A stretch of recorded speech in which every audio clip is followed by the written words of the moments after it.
All right, recap of the journey week 2, take 2.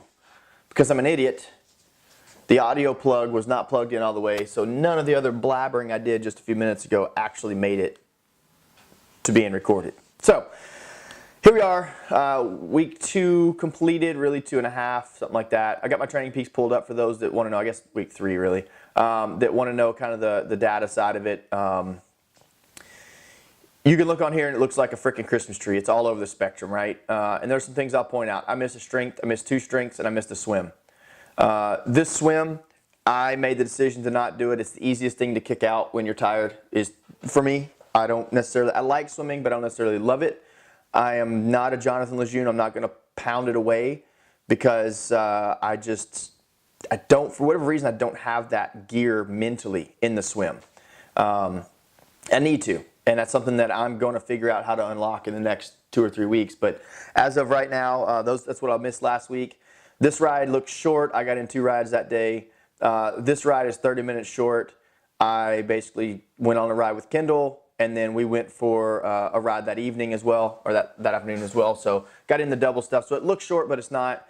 This ride looks short. I was having some severe technological issues that morning, and I ended up doing a lot of my warm-up and a lot of, I think maybe 1 effort prior to realizing that the Zwift was not going to do what I needed to, so I had to stop, reset the workout, so on and so forth, but ended up completing it.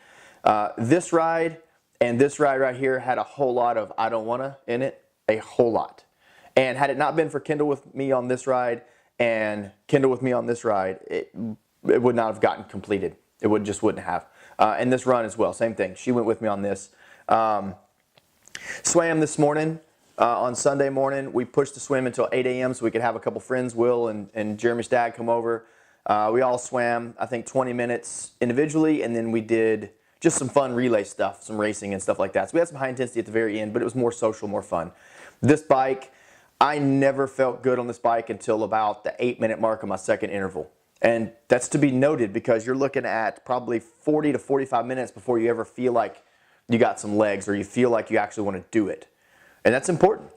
And then Kendall and I did mile repeats off the bike together for this one and felt terrible. Started getting hungry at about 35 minutes in, about 30 minutes in, which is kind of my test to test my nutrition. Typically, you should be able to make it 30 minutes into a run before you feel hungry. You know if your bike nutrition's good. So I had it pretty dialed. Tough week, man. Whew. So I was looking for 13 hours and 20 minutes. I completed 12:36. I got in 757 TSS, 1,400 swimming, almost 11 hours on the bike, and 1 hour and 15 running. Swimming is much lower than I expect and I want. That's on me. That needs to be a bigger priority than it is right now. Cycling is something that I love to do. Cycling is also my way to protect my run and build it. So I think that this will continue to develop the run. I don't know if you guys can see that or not. It continue to develop, but last week was a ball buster. It was a beater. So let's look at overall real quick at some stuff, some things to note. Now, when I work with an athlete, I would not, as they call, ramp them or build them this quickly for an event. I say that. Select athletes that have certain experience levels, I would be willing to take some risks on. But the majority of the time, doing what I'm doing right now with my training program would either, if I can get that darker so you guys can see it. There we go.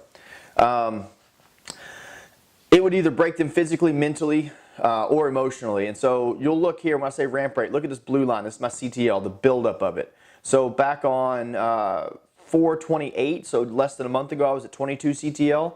Right now, I'm at 54 CTL. The average kind of recommended rate to build a typical age group athlete is 4 to 6 CTL per week. I've been at it for 3 weeks, so the most I should have built is 24 CTL. So the highest I should be is 50 or 46. Elite athletes or athletes with a lot of experience, typically you can go 7 to 9, but you'd only do that for 2, 3, 4 weeks, and then you want to rest them up and recover them. And my ramp rate is substantially more than that. It's over 10 per week, and average for the past 3 weeks. And the importance of that is, one, knowing yourself, knowing your body, knowing yourself as an athlete, but you'll look over here at my TSB. So TSB is basically how tired you are, how fatigued you are. So looking back a few weeks ago, I started it at plus 12 and 22 CTL. The next week, first consistent week, almost 10 hours of training, 29 CTL, 17 TSB. Felt good that week because it was just the first week. 39 CTL, so we had a 10 CTL jump this week. TSB went to minus 46. I know me as an athlete, I can get down in the minus 60s before I get fatigued or irritable or any type of issues come up. So I know I got some room to go, except I'm not really trained up right now. So I'm toying with that to see how far I can take it. So we went from 39 to 50 CTL and a minus 48 to end last week. That's very important because I know that I still have this work to do this week.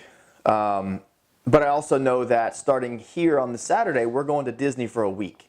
And so this is where working with your coach really helps because, you know what, I just got to push through this week. I got to take all the stress I can because I know for a fact, even though I have great intentions, at Disney I'm going to miss some stuff.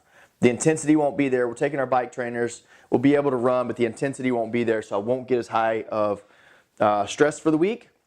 So that's going to allow me to somewhat, air quotes, freshen up a little bit for the week. And that's the intention. I want to get there to that. So this week I'm absolutely beat up right now. Last week did me in. Specifically the last half of the week really got me. I would not have gotten through these workouts without training partners right here, Saturday and Sunday. No way. Absolutely no way. I would have, there was, like I say, I would have kicked over a whole bucket of fuck it because it was tough mentally, physically, and emotionally. But that's where having that circle around you is super, super important. So that's the recap for last week. I'm still going. I enjoy it. It's fun. It's good to wake up tired and remember why you're doing it and remember that you work with people that do this all the time and this is their life to get to their goal. So it's been very refreshing for me. I hope you guys enjoy it. Please leave comments. Let me know what you think. Let me know how you feel. It means a lot to me, the comments that I've gotten and the people that have reached out about this and people said, hey, don't stop. I'm not typically one that says, hey, look at me. I try to really not do that because it's not about me, but apparently this is impactful for people. People see this and they maybe can relate to it themselves or they help them understand what they do more. So leave comments, give me feedback. I love hearing that stuff. Share it with your friends, people you think might find it interesting. So thank you guys for keeping an eye on the journey, and the journey continues.